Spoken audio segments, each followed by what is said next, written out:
Friends எப்படி சாஃப்டாக வந்து இருக்குது பாருங்கள். ஒரே ஒரு கப் கடலை மாவு இருந்தால் போதுங்க. நம்ம மைசூர் பாக்கிலே சென்டரில் ரெட்டிஷ் கலர் எப்படி வந்திருக்கு பாருங்கள். பார்க்குறதுக்கு சேம் பேக்கரியில் வாங்க மாதிரி இருக்குது பாருங்கள். சாப்பிட்றதுக்கு நெய் மைசூர் பாக் சூப்பராக இருந்துச்சு. ஈஸியான மெத்தடில் பார்ப்போம். ஃப்ரெண்ட்ஸ் முதல்ல கடலை மாவு செலச்சு எடுத்துக்கலாம். ஒரு பவுல்லே 1 கப் கடலை மாவு. மெஷரிங் கரெக்டாக இருக்கட்டும். கடலை மாவில் கட்டி இருக்கும், அதுக்காக இந்த மாதிரி செலச்சு எடுத்துக்கோங்க. இதே மெஷரிங் இதே மெத்தட் வச்சு உங்கள் வீட்டில் ட்ரை பண்ணி பார்த்தா கண்டிப்பாக கரெக்டாக வரும். பாருங்கள், அவ்வளோதான். நம்ம கடலை மாவு கரெக்டாக இருக்குது. இது சைடில் வச்சுக்கலாம். இது பாருங்கள், அதே கப்லேயே 1/2 கப் எண்ணெய், 1/2 கப் கரெக்டாக இருக்குது. பாருங்கள், நெய் சேர்த்துக்கலாம். அதே கப்லேயே 1/2 கப் நெய், 1/2 கப் நெய் 1/2 கப் எண்ணெய் போட்டு நீங்கள் சேர்த்துக்கோங்க. 1 ஸ்பூன் எடுத்து கரெக்டாக நல்லா மிக்ஸ் பண்ணிவிட்டு, இப்போது வாங்க இதே எண்ணெய் நெய் போட்டு நம்ம கடலை மாவு நல்லா மிக்ஸ் பண்ணிக்கலாம். பாருங்கள், சும்மா கொஞ்சம் சேர்த்து பாருங்கள். ஸ்பூனில் மிக்ஸ் பண்ணால் கரெக்டாக பேட்டர் மாதிரி வரணும். அந்த வரைக்கும் நெய் போட்டு மிக்ஸ் பண்ணிக்கோங்க. நெய் எண்ணெய் 2வது டைம் போட்டு லம்ஸ் இல்லாத நல்லா மிக்ஸ் பண்ணிக்கலாம். நம்ம கடலை மாவு மிக்சர் இந்த மாதிரி இருந்தால் நம்ம பேட்டர் கரெக்டாக இருக்குன்னு அர்த்தம். அவ்வளோதாங்க. பாருங்கள், லம்ஸ் இல்லாத இந்த மாதிரி மிக்ஸ் பண்ணிக்கோங்க. இது சைடில் வச்சுட்டு நம்ம நெய் எண்ணெய் மிக்சர் இருக்குது, இது அடுப்பில் வச்சு சூடு பண்ணிக்கலாம். சிம்மாக வச்சுக்கோங்க. எதுனாச்சும் பிளேட் இல்லைன்னா இந்த மாதிரி சின்ன பாக்ஸ் தடுவிட்டு ரெடியாக வச்சுக்கோங்க. மைசூர் பாக் போடுறதுக்கு ஒரு வானல்லே 1/2 கப் சர்க்கரை போடுங்க. அதே கப் மெஷரிங் இருக்குது. 1/2 கப் சர்க்கரைக்கு 3/4 கப் தண்ணி. மைசூர் பாக்கு முதல்ல சர்க்கரை சிரப் ரெடி பண்ணதான் மைசூர் பாக் ரெடி ஆகும். பாருங்கள், 3/4 கப் தண்ணி போட்டு நல்லா மிக்ஸ் பண்ணிக்கலாம். நம்ம சர்க்கரை சிரப்பில் எதுனாச்சும் மண்ணு தூசி இருக்கும், அதுக்காக நம்ம ஸ்ட்ரைன் பண்ணி எடுத்துக்கலாம். நல்லா சர்க்கரை மெல்ட் ஆகிட்டு பிறகு இந்த மாதிரி செலச்சி எடுத்துக்கோங்க.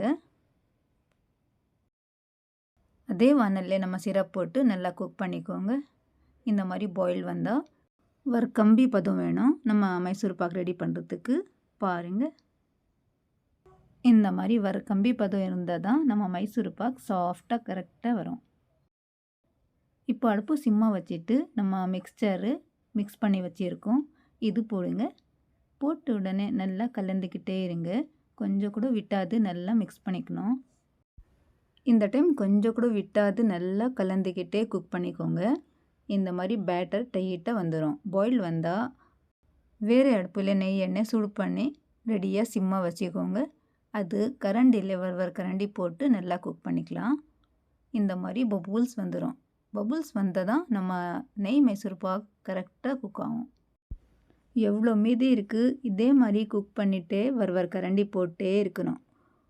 1 கப் கடலை மாவுக்கு 1 கப் நெய் எண்ணெய் சரியாக வந்துடும். மைசூர் பாக் ரெடி பண்ணுறதுக்கு ஒரே ஒரு டிப்ஸ் கவனமாக வச்சுக்கோங்க. அது என்ன தெரியுமா? கலந்துக்கிட்டே இருக்கணும். கொஞ்சம் கூட நீங்கள் விட்டனா கீழே உக்காந்துரும், வாசனை வந்துடும். அதுக்காக ஒரு கையில் நெய் எண்ணெய் போடுங்க, ஒரு கையில் கலந்துக்கிட்டே இருங்க. இல்லைன்னா வீட்டில் வேறு ஆளுக்கு கூட நெய் எண்ணெய் போடுறதுக்கு சொல்லலாம். இதே மாதிரி கலந்துக்கிட்டே இருந்தால் இந்த மாதிரி நல்லா குக் ஆயிரும். அவ்வளோதாங்க, நம்ம மைசூர் பாக் மிக்சர் கரெக்டாக குக் ஆயிடுச்சு. திக்னஸ் பாருங்கள், அவ்வளோதான். சீக்கிரமாக அடுப்பு ஆஃப் பண்ணிவிட்டு இந்த மாதிரி சின்ன பாக்ஸில் சீக்கிரமாக போட்டு ஃபிக்ஸ் பண்ணிக்கோங்க. அப்படியே ஃபிக்ஸ் ஆயிரும். மேலே கரெக்டாக இந்த மாதிரி போட்டு இந்த டைம் பார்த்து போடுங்க, சூடாக இருக்கும். ஆஃப்டர் 10 மினிட்ஸ் மீட் பண்ணலாம். ஆஃப்டர் 10 மினிட்ஸ் பாருங்கள், 10 நிமிஷத்தில் சீக்கிரமாக பீசஸ் பண்ணதான், இல்லைன்னா ஹார்ட் ஆயிரும். பாருங்கள், இந்த மாதிரி சாஃப்டாக வந்திருக்கு பாருங்கள். சென்டரில் கலர் வந்திருக்கா இல்லையா பார்த்தா பாருங்கள், ரெட்டிஷ் கலர் சூப்பராக வந்திருக்கு. இந்த மாதிரி அகலமாக நான் பாக்ஸில் போட்டேன்னா ரெட்டிஷ் கலர் சூப்பராக வந்திருக்கு பாருங்கள். இருக்குது இல்லை, ஈஸியான மெத்தடில் டேஸ்டியான மைசூர் பாக். அவ்வளோதாங்க. இது சின்ன வீடியோ பிடிச்சனா ப்ளீஸ் உங்கள் கையால் லைக் பண்ணிவிட்டு உங்கள் ஃப்ரெண்ட்ஸ் ரிலேட்டிவ்ஸில் கண்டிப்பாக ஷேர் பண்ணிவிட்டு போங்க. தேங்க்ஸ் ஃபார் வாட்சிங்.